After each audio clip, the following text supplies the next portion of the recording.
Hello everyone. Well, we are going to start with another Ask Me Anything session.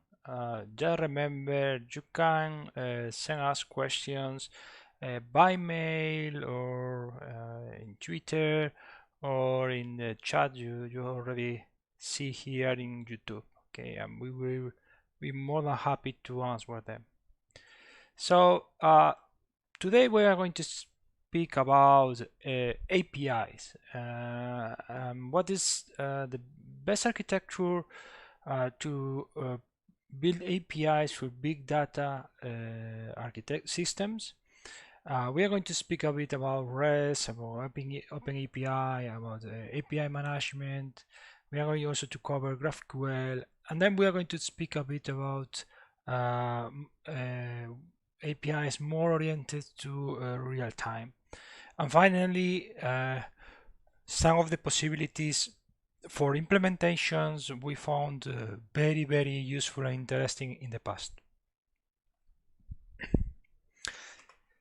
So, well, let's start with the general architecture. Okay, as you may see, we have something which is generating data. It may be a browser of our clients, it may be devices, IoT, it may be other services. We can think in databases, generating event through change data capture, or IoT devices through MQTT broker or any other IoT protocols. But well, basically, what we have, it's in the start of our pipeline, we have a collection tier, which is something we put there to allow the system generating data to send us the data, or for us to go for the data proactively, depending on the case. That collection tier, it's an API, so it's something we are going to focus today on that. It published that information, the message queue and the message queue. So basically, doing that, we make sure the information is stored and is safe, even if we have any problem, because the message queue typically it's a high available system and with redundancy and so on. We make sure we are not going to lose it, and we can even come back in the future to it to retrieve the information or even to reprocess it if we have any type of problem.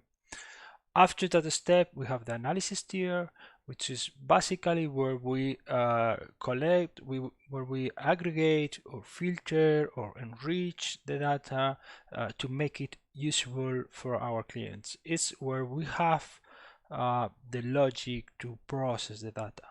Once we have done that, we put the data in a data store. It may be in memory if it's a real-time pipeline. It may be a database like Elastic or a relational database to be used later for other systems. Okay. Typically, we also have a long-term storage like Hadoop or S3 or things like that to do also analysis in historical data. From the memory data store or from the data store, we have a data access tier, which is basically an API which is going to retrieve that information and make it available to the systems, to the users consuming the information, the big data. That's again an API, and it's something we are going to focus today. There are different patterns, we will cover them later. But as you see in most of the Ask Me Anything sessions, we cover the message queue tier with tools like Kafka, the analysis tier with tools like Spark or Kafka Streams, the data store with tools like Elasticsearch. Now we are going to focus in the collection, and in the data access tier, which are very important to really provide a good service to our customers, because it's what the systems generating information are going to see, and the systems or the users consuming it, it's what they are going to interact with. So it's really very important. If you have very good central steps, but you are not able to make the information available in a easy to consume way to your customers, is going to be very very frustrating for them. Okay, so well, let's start with the collection tier. Well, the collection tier, we have many possible patterns here. The most one of the most typical is the request response, where the service generating data, it's sending the information, and we are responding as soon as we have it started in the message queue tier. Okay, we have many patterns, many possibilities here. There is not something we can see it's more usual than others, depending a lot of the use case, depending a lot of the industry you are working with. And if it's something important in this collection tier, it's the flexibility. We need be able to adapt to different source of information. Some of them are going to send us the data to our systems through an API. In other cases, we have to go to those systems to retrieve the data from an API they provide. In any case, we need to have some nodes able to retrieve or to store that information safely and efficiently in the message queue here. This is some of the patterns I found more interesting. It's put a load balancer in front of these nodes able to provide the API. In that way, if we need to scale this tier, it's going to be very easy, because we can just add new nodes, and our producers of information are going not to be affected.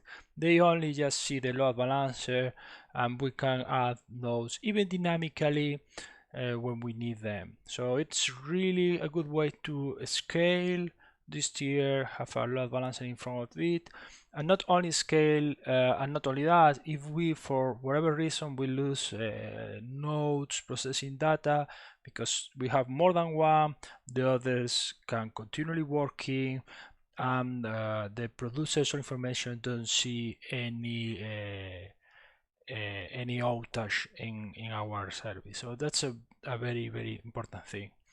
The other thing, and this is part of the pattern we see here with this example, is to have a buffering layer in this tier. Basically, what we do is, if we have a system producing information at a very high rate, and our nodes are not able to process that information in time to put it in the message queue tier, what we can do is have something which is just storing the information and giving to our nodes time to put it in the message queue tier.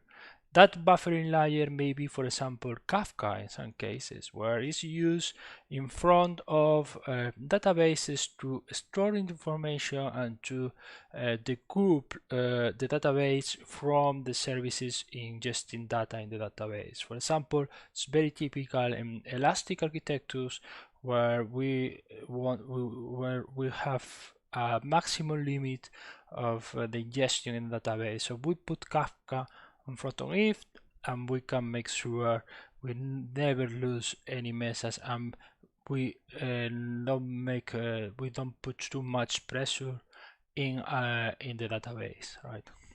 So as you see, there are many possibilities here. Basically, what we need for a collection tier is flexibility and performance. Flexibility to be able to retrieve information from different sources, and performance to make sure we never lose a message, and we do that in the cheapest possible way, right? The other tier we have is the data access tier. That's what our consumers see to retrieve the information we store in our big data systems. Uh, it's extremely important, and it's going to depend a lot of what type of consumers we have. Okay, it may be other devices consuming that information. It may be other services. It may be a dashboard where the users through a website who can connect and to see graphics of the data, evolution, and so on and so forth. Okay, depending of what type of services are consuming this data, our data. There are different patterns, as we see previously in the previous tier, we can use. Okay, and there are also different protocols and different technologies we can use. Well, basically, what we are going to cover is the most popular from REST API, GraphQL, webhooks, HTTP long polling, server-side events, WebSockets. They are not the only one, but most of the time is what you are going to find in a big data architecture, and there are good reasons for that. So we will cover them. Okay. The thing here is the requirements from our customers to consuming that information, and also again we need to make it performant because they want typically to access information as soon as possible. That means we have or we should reduce latency, and also we need to make sure it's something easy to maintain and easy to evolve. Okay, so we're going to cover that a bit later.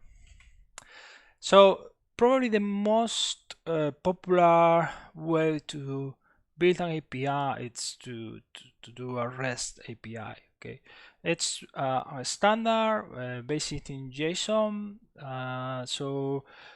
Basically, it's heavily based in HTTP standard, and it's very interesting because it's not only used in big data services, but also in web services in general. Even in enterprise level, it's heavily used right now.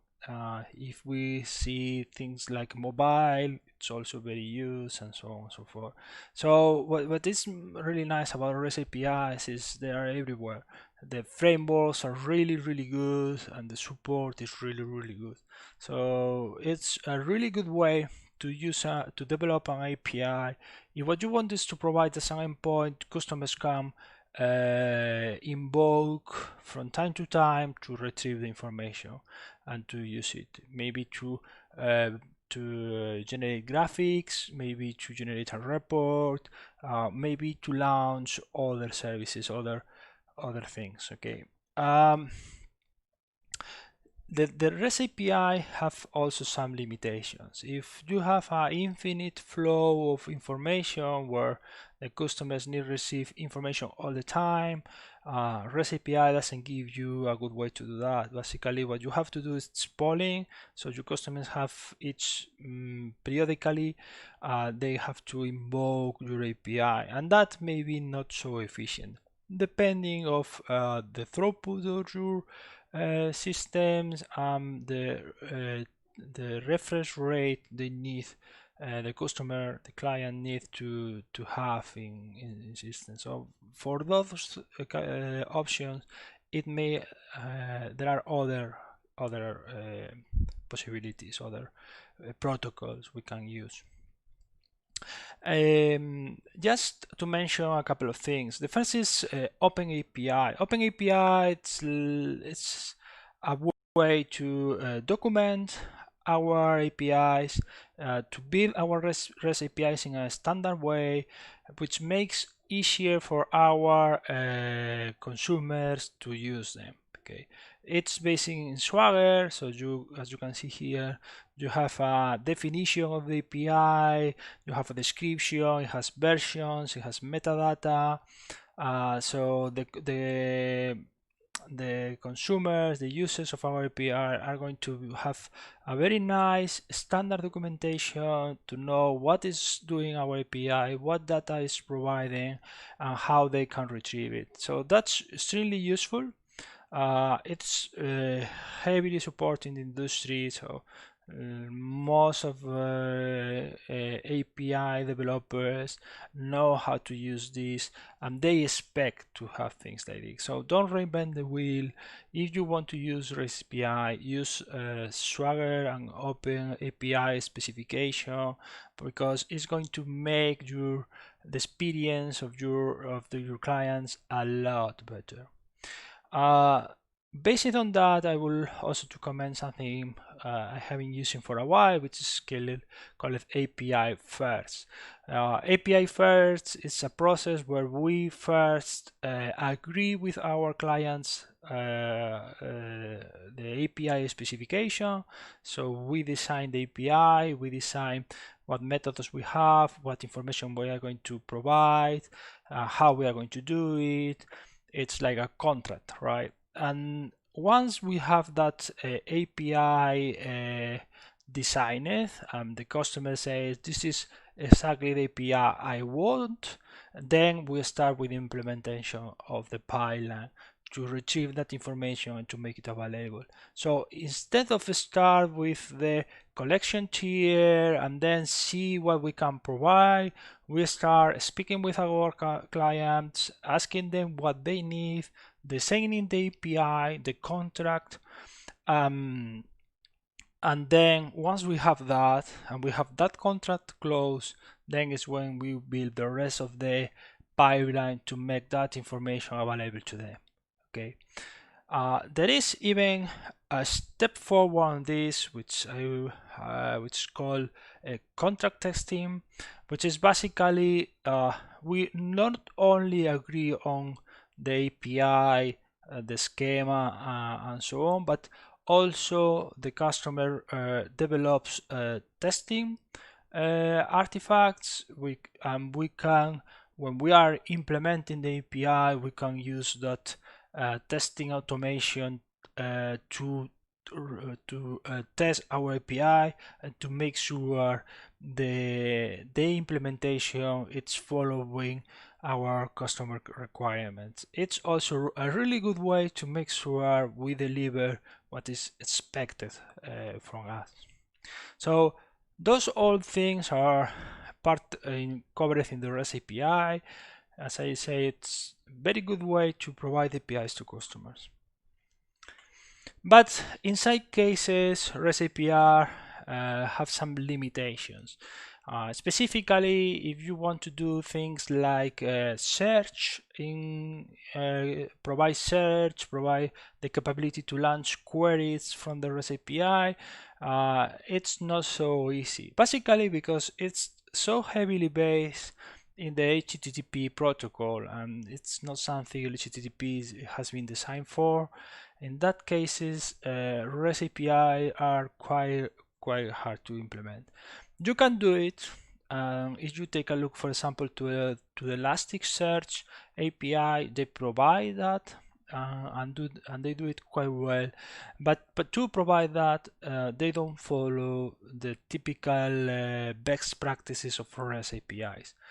Obviously, best practices are just that, best practices. In some cases, we cannot follow them because they also put limitations in the functionality we have. So that's fine. The Elasticsearch API, it's a great API, even if it's not good from a REST perspective. What we have is that limitation. It has been very frustrating for some developers for specific use cases, and because of that, we have a new protocol, which is GraphQL. Basically, GraphQL it's a lot more flexible than a REST API and allows us to run queries, very powerful queries through HTTP APIs. So it's a really good alternative when you need to provide an API which is more like a SQL query, or something like that, because it's a lot similar to that than a REST API, which is more restricted in that sense. Obviously, as what happens with SQL, it also has some problems because it's so flexible and because it provides so much power to the customer. It's a bit complex to implement in terms of performance, but also in terms of evolution. The thing here is to be able to run queries, general queries. There are some coupling between the API and the backend systems, the data store, to be able to really build that. So when you want to evolve or you want to change your data store for another different the changes you have to make in the GraphQL implementations are going to be big and maybe not even so transparent to the customer as they are when you are using REST. So as always, there is a balance here. It's not GraphQL, it's better than REST or vice versa. Both of them are great depending on your use cases. Most of the time, REST is enough for your needs. In some cases, it isn't. Then you can use GraphQL, but don't go with GraphQL by default because it has a cost. That flexibility, it has a cost in terms of performance and in terms of future maintainability. Well, with GraphQL and REST, we cover the two most typical APIs. The both limitations in those APIs are the customer has to go to request the information. If there is new information but the customer is not doing the request, they is not going to receive it.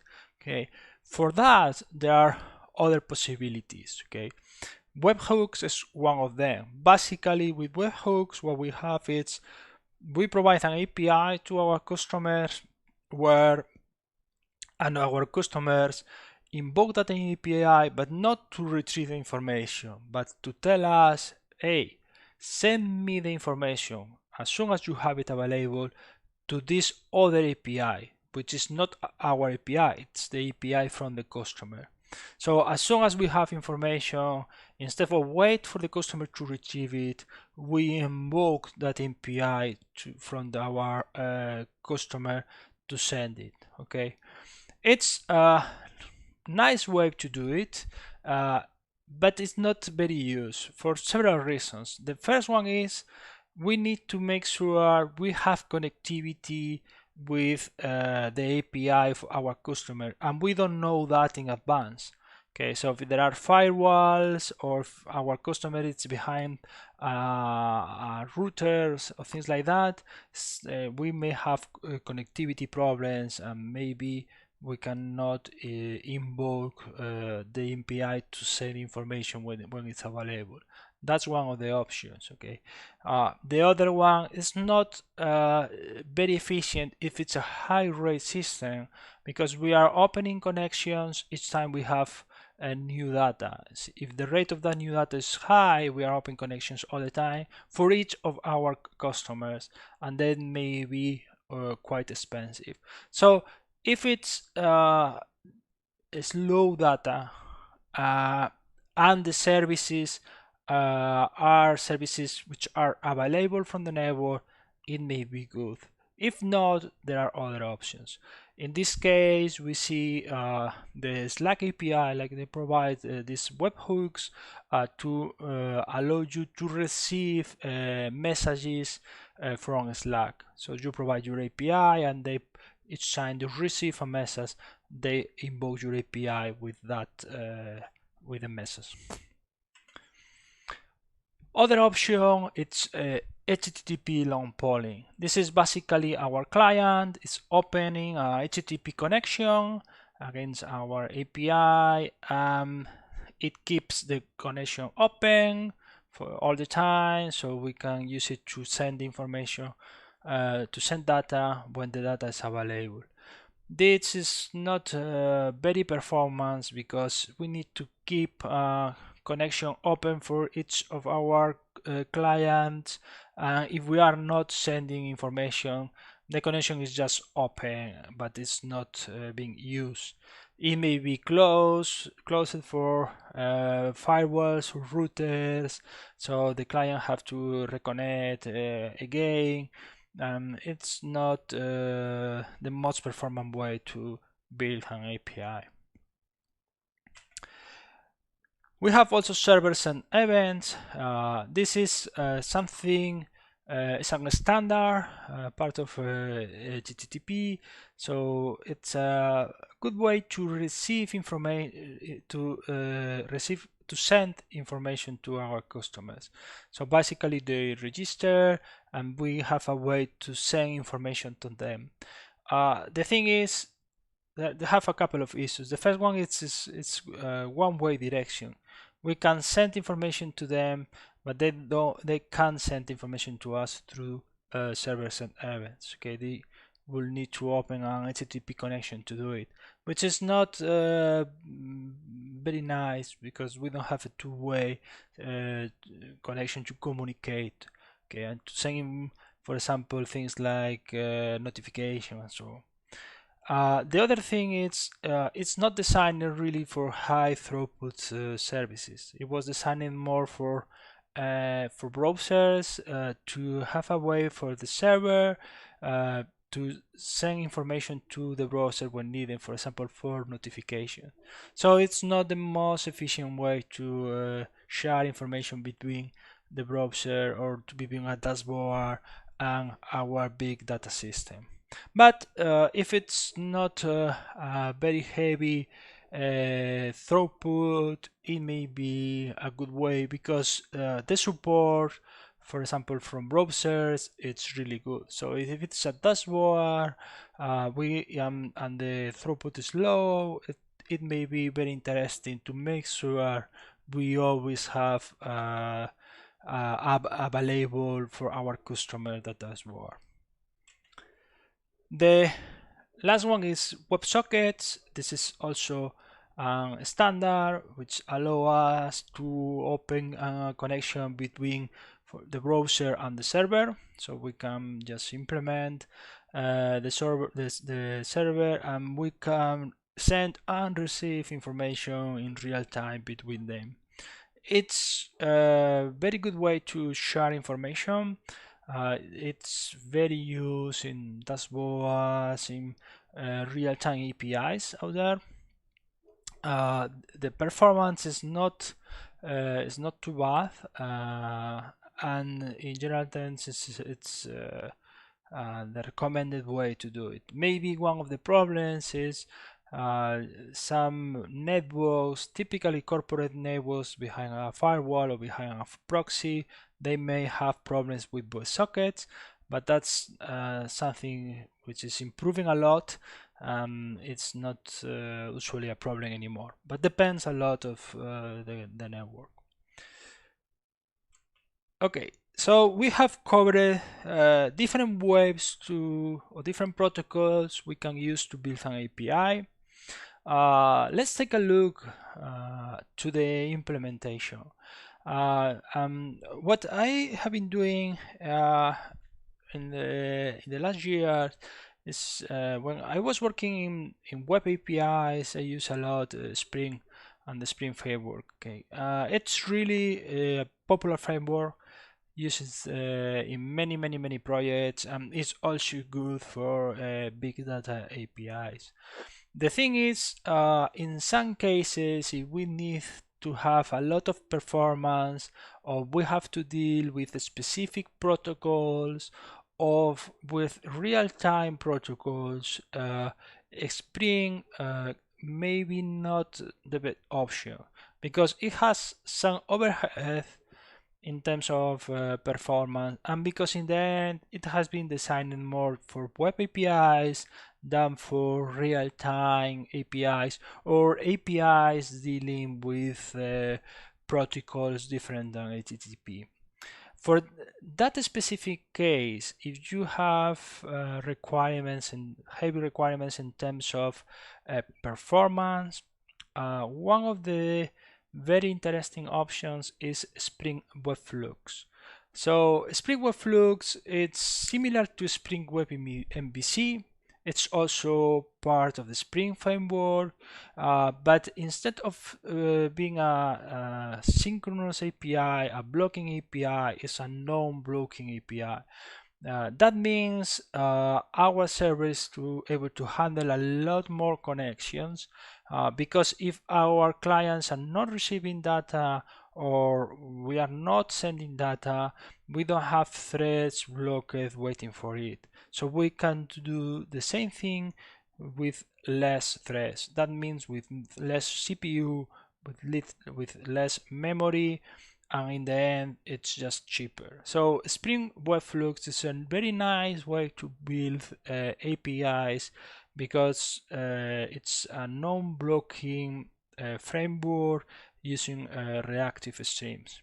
In side cases, if Spring is Webflux just too high level, you can go down and use the underlayer technology, which is Project Reactor and Netty Reactor.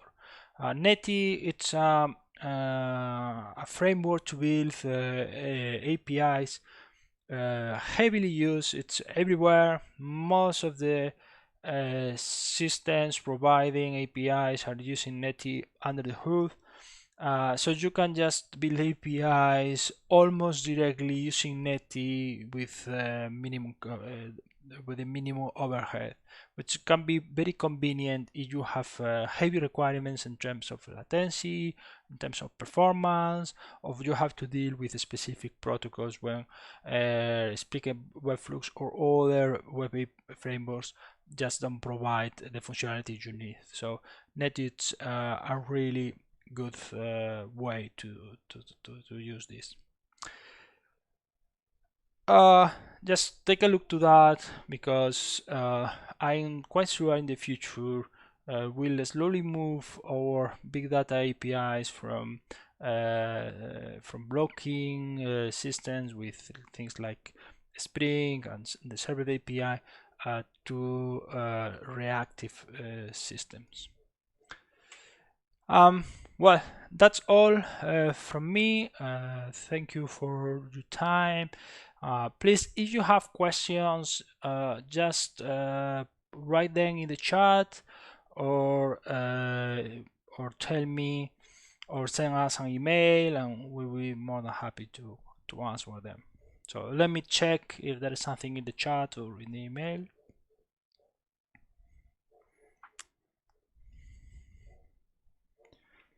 Okay, we have here a question.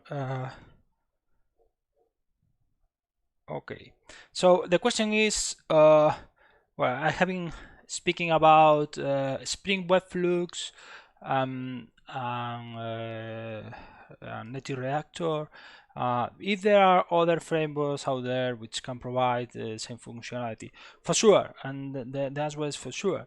I speak about them because Spring is so heavily used in the enterprise. Most of the people is already familiar with them. So when you see something which is already part of the Spring but provides new features, it's a new technology, it seems quite convenient. We have something we already know, but with the new technology we need.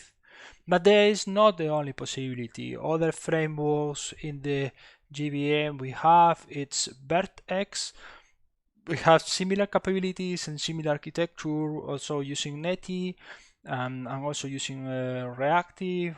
We have also Ratpack. It has been some of the first frameworks implementing Reactive, also on top of Netty. We have also Akka and Akka streams. If, for example, if you prefer Scala, it may be a good option for you to use Akka streams. So there are not the only options, and of course you have options out of the GVM. not sure if they are so performant and if they have the reactive approach so advanced as we have with Netty and so on, but for sure there are other possibilities. So it's not the only option. And depending of your capabilities and what you want to learn, you may choose any of the others, and that will be perfectly fine. My favorite is probably Spring Webflux and Project Reactor because it's easy to use in in different services in different companies.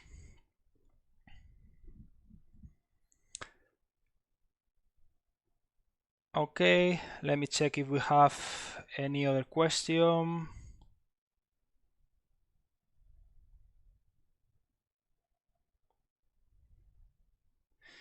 Okay, yeah, this question is about uh, the REST and GraphQL. Well, the question is if we want to have both of them, or the best of both of them, if it's possible. Yes, this is something I did in the past. So if you don't want to choose between the benefits of REST, that means between the coupling of your data store with the API, but at the same time you don't want to renounce to the benefits of GraphQL, so you can give a lot of flexibility to your customers. Some of the patterns you can use is to provide a two-step API. So basically, you have a REST API which is connected to your data store, and you design that API to decouple the data store from the API from your customers. And then what you do is to build another step which is going to provide a GraphQL API to your customers, but instead of invoke directly the data store is going to invoke the REST API. So it's like a two steps API. So uh, um, so in that way we decouple the system but the database, but at the same time we provide most of the flexibility needed to the customer. The problem with that approach, it's complex because we need to build both services, and it has a new hop in the network, and that means a bit more of latency. But that's not perfect solution to that. If you want to have the other benefits, you are going to have a drawback in some point, and that might be the place. So that's the architecture I did. It makes sense in very big companies where you have huge teams and maybe they are even separate departments. In my case, it was just the department in charge of the dashboard. They have the GraphQL API. The department in charge of the data store, they provide the REST API. So it was just maintained by different teams, and it worked quite well. But depends a lot of the size of your company and your requirements and what you're willing to build. So it seems we don't have more questions. So thank you very much for your time, and see you in the next session. Thank you.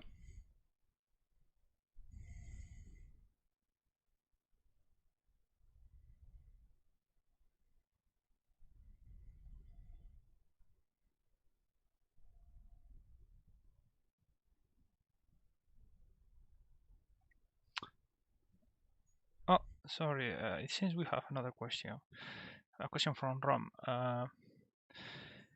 Yes, if we have big data query, and we have to send a lot of information, right? Well, that depends on the type of API. With REST API,